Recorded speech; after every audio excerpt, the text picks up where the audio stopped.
Welcome to part one of a two-part tutorial on how to use Illustrator's tools to create a shield that has internal components and a banner. So to get started, I want to point out that from Window, I have only opened up swatches and the property palette. And over here, I want to start out by clicking on this little icon here to make sure that I have a black stroke that's defaulting to 1 point. I'm going to kick that up a little bit to 4 points. And then I'm actually going to click on the fill area, and I want that actually, cancel that. I actually am going to, while this is up and in the foreground, I'm going to put none on that. So now the first thing I'm going to do is I'm going to get my rectangle tool, which is up here. Quick key here will show you is M. And you'll notice that there's some guides in this document. If you aren't seeing blue guides, if you're not seeing what I'm showing on my screen, you want to make sure you've got for view, you want to, right, if I did hide guides, it would hide them. If you're not seeing them, it's because they're hidden. So you need to check that. And that's just to help you start out because we want to actually create a box, maybe about this big. And that little dot's telling you that this box is sitting, it's in the center, it's aligning. So now that you've got this box, this is going to be maybe an interesting concept to understand, but once you go through this, you'll see that it's pretty cool. So now I'm going to get out of that tool, and now I'm going to get into the curvature pen tool. And the way this works is I'm going to come over here, and I'm going to really create just half of a shield shape because I'm going to get rid of this other half. And I'll show you what I mean. I'm going to make a point here, and this is going to allow me to kind of curve this. Maybe I want to curve this up a little bit. That's right. And then I'm going to make another node here and kind of pull it down here. And then I'm going to make a point here and kind of pull this in. And I'm going to grab this point over here, kind of pull that in, and put another plot point there. And I think that looks good. You can do whatever you want. There's some sample shapes up here to get you thinking. And now I'm going to go over here and I'm going to change this. I want this to be no fill now, and I want the foreground to be black. So it's filling with black.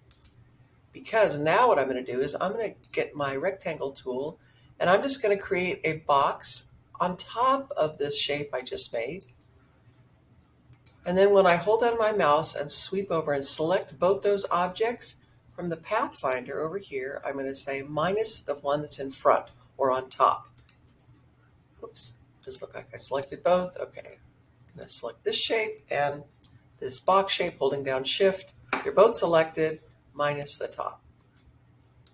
So now I've got a beautiful crest shape here. So now I'm going to select that, and I'm going to copy it, Command or Control C, and then this is important, Command or Control on a PC, F like Frank, because that's copied it and placed it exactly on top of the original one. And now I'll go over here, and yours is probably set to the center point. But what this does is this is going to establish where this object flips. And I want to put it over here. You could click on any of these. Basically what you're doing is you're setting the hinge to be here so that when you go over here to flip horizontally, it flipped right there and it matches. And now you want to select both these, hold your mouse and sweep over both those. And under Pathfinder, you're just going to join or unite. So now you have one beautiful crest shape. So now let's get back, click over here so that we have it stroke. And then let's get back up here and chunk this up again. I probably didn't.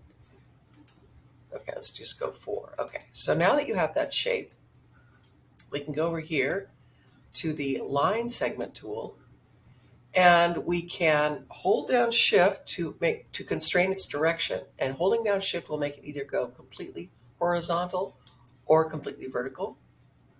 And then we want to actually kind of want to do it on the center, and see how this is kind of telling me it's telling me that that's the center of this object, but I actually want to start it down here. And now I'm holding down Shift again because I want to constrain the proportions and go straight down. And then maybe I'll square it up here, holding down Shift and going across like this.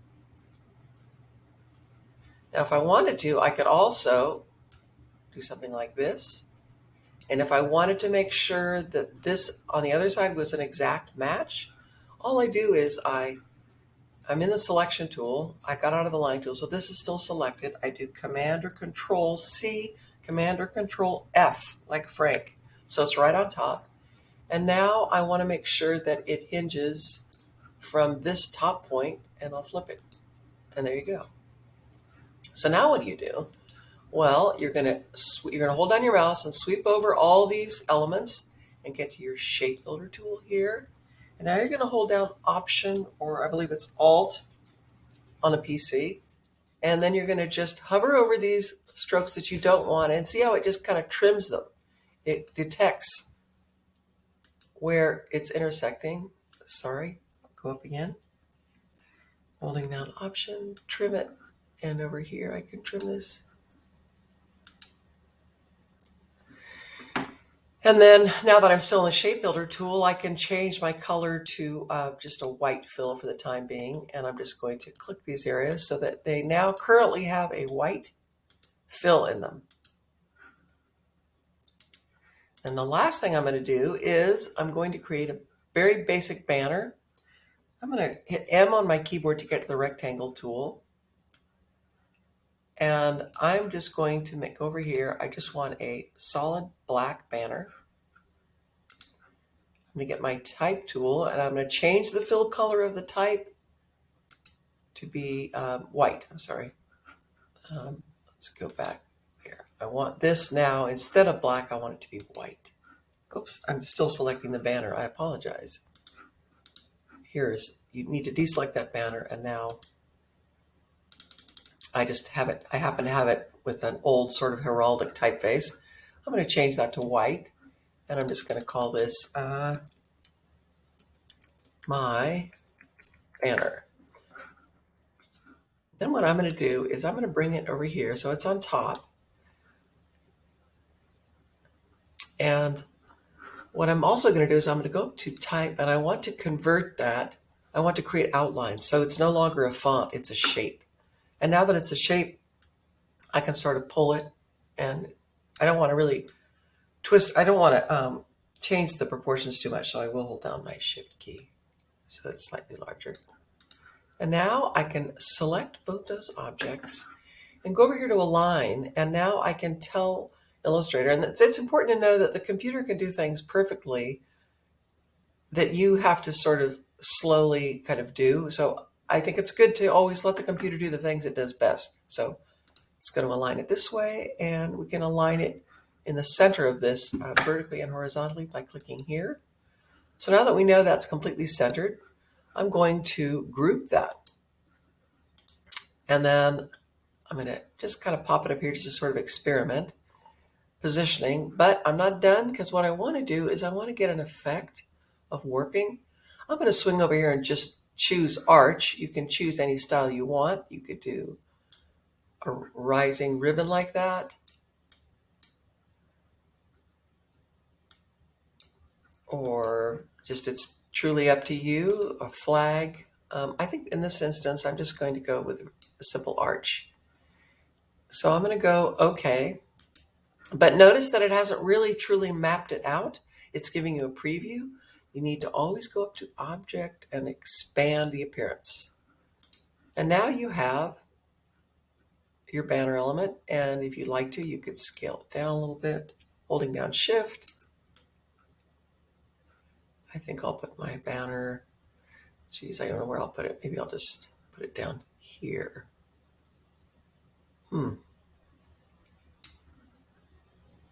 I'll shift a little bit. Anyhow, this is just the demo. You can put it wherever you want. But the last part of this step one is you definitely want to, sorry, I'm being so indecisive here. You definitely want to then select these things, and you want to make sure everything's centered. Oops. Here's what I did wrong, is you needed to first have grouped this item. Okay, so all these elements are grouped. They're not going to move around. They're as a group. Then select this and center this. And you are done with step one and ready to move to step two.